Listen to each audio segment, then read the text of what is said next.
On 3FM 92.7. We're streaming live from our studio here at Adesawe Kanda. We're also coming to you live in Tamale at Kesmi FM 107.1 FM. My name is Nura Mohammed. Coming up this morning, Obuasi Airstrip under threat again as illegal miners resume operations after security team eviction. Also coming up, management of the VALCO aluminium company has denied assertions that the company is up for sale. And much later, Ghana intensifies diplomatic engagement with South Africa after deadly attacks targeting African migrants. Plus, it's World Hepatitis B Day, yet thousands of babies remain at risk as hepatitis B dose vaccines are yet to be routinized into Ghana's immunization program. We have details of these and some of the stories coming up shortly. Stay tuned on 3FM 92.7.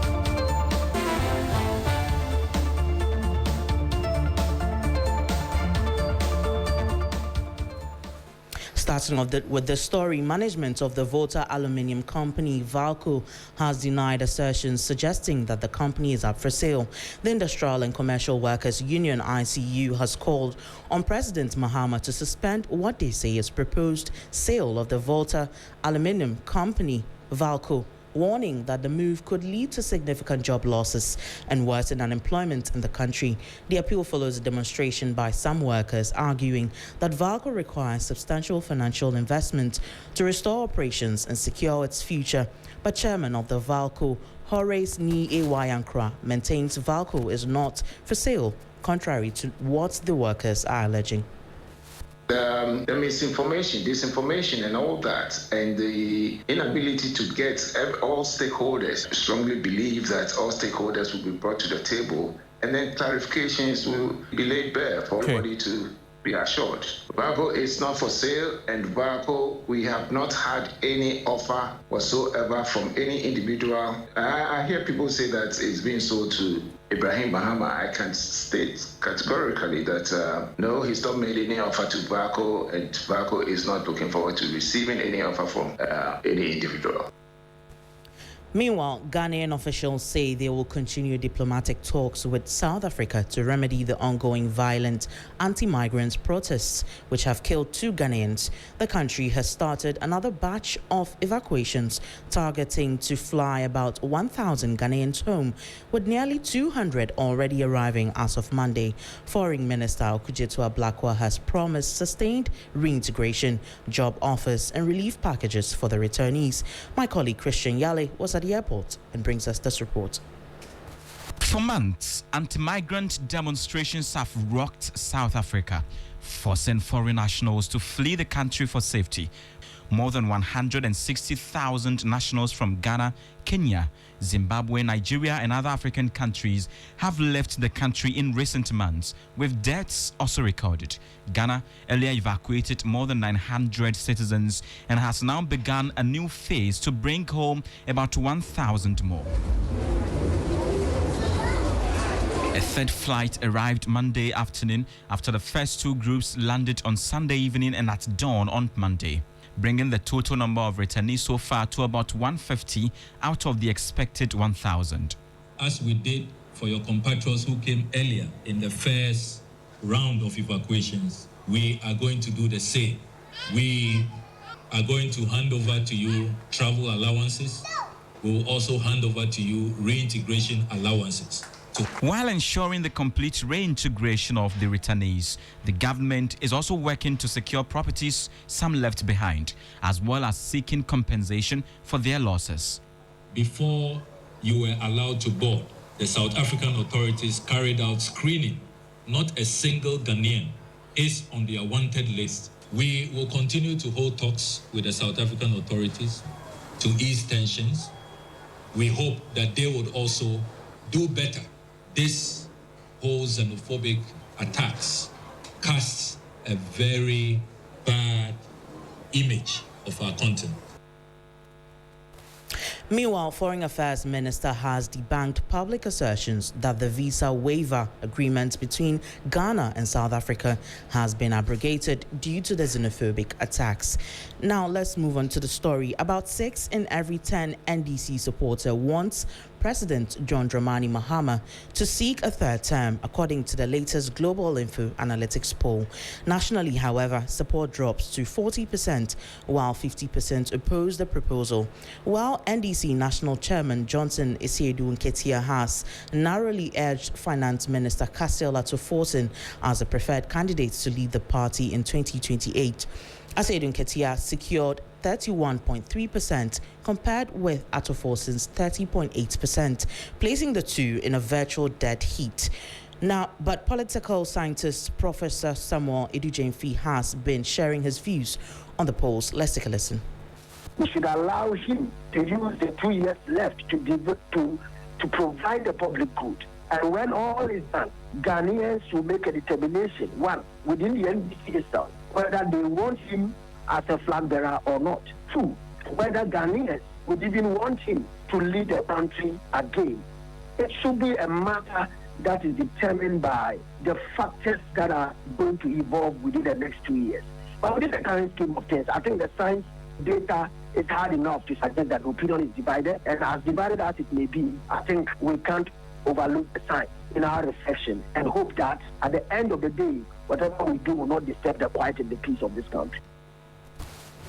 Meanwhile, private legal practitioner Samuel Atachia is set to take over all cases for MPP Ashanti Regional Chairman Bernard Entry Boasiako, also known as Chairman Wontumi. Earlier, he notified the court about taking over as lead counsel in the 30 million cedis Exim Bank loan fraud case. In court on Monday, July 27, Samuel Atachia notified the court that Andy Apiakubi, who was previously representing Chairman Wontumi as lead counsel, has withdrawn his services as legal representative. He therefore prayed the court for leave to assume responsibility for both Wontumi and Wontumi Farms Company, the two accused in the case. The presiding judge adjourned the case to August 27 for further directions. Samuel Atachia spoke after the proceedings. Essentially, the judge agreed, and Honorable Deputy Attorney General Service House agreed that you attempt a plea bargain and then come back to the court and announce it. So we'll take up that initiative and see whether we can broker a deal, and that matter will come to an end. But relating to the Obuasi case, Cromwell, who was the last witness and investigator for the Attorney General, is still in the box. On Wednesday, we'll continue with him and see how it pans out. Let's move on to some other stories. The Obuasi Airstrip is now surrounded by deep pits and polluted water bodies as illegal miners continue to expand their illicit operations beyond boundaries. A week after the regional security team drove them out to pave way for reclamation, they are back in their numbers. My colleague William Evans Nkum has more in this report. To the Obuasi Airstrip, illegal miners control large tracts of arable land. Sometime last week, the regional security team flashed them out with about 9 excavators seized and demobilized. But that did not deter them. They are back. So we have been here for a couple of minutes, and you could see from the drone shots, vast arable land degraded, several water bodies polluted. And watching from the pictures that the drone is providing us from the skies, it looks very horrible, a situation as we speak now. And we're still flying. As we fly, every scene we gather from the ground is a total disaster. It's a total mess. It's a horror of an environment. Because a guy from Anyang Kwanta is coming with his tools, they are going to take other important parts. So, and if possible, you can even track it. Last week, National Security and NIMOS came to do an operation here where we picked about 9 excavators and took parts of about 3 of them, which were here. So as you can see, on our way here, we saw 3 of the machines still working.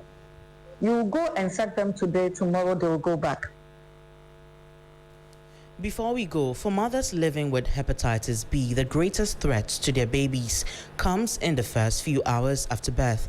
Yet, a vaccine that could prevent lifelong infection is still not routinely available in Ghana, raising concerns that the country may miss its 2030 elimination target.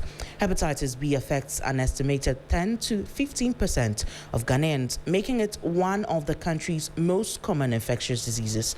Among pregnant women, prevalence remains around 8%, although some regions record even higher rates. The program manager of the expanded program on immunization, Dr. Selom Kuchwati, says the country will roll out the hepatitis B birth dose vaccine in the fourth quarter of 2026 or at the latest in the first quarter of 2027.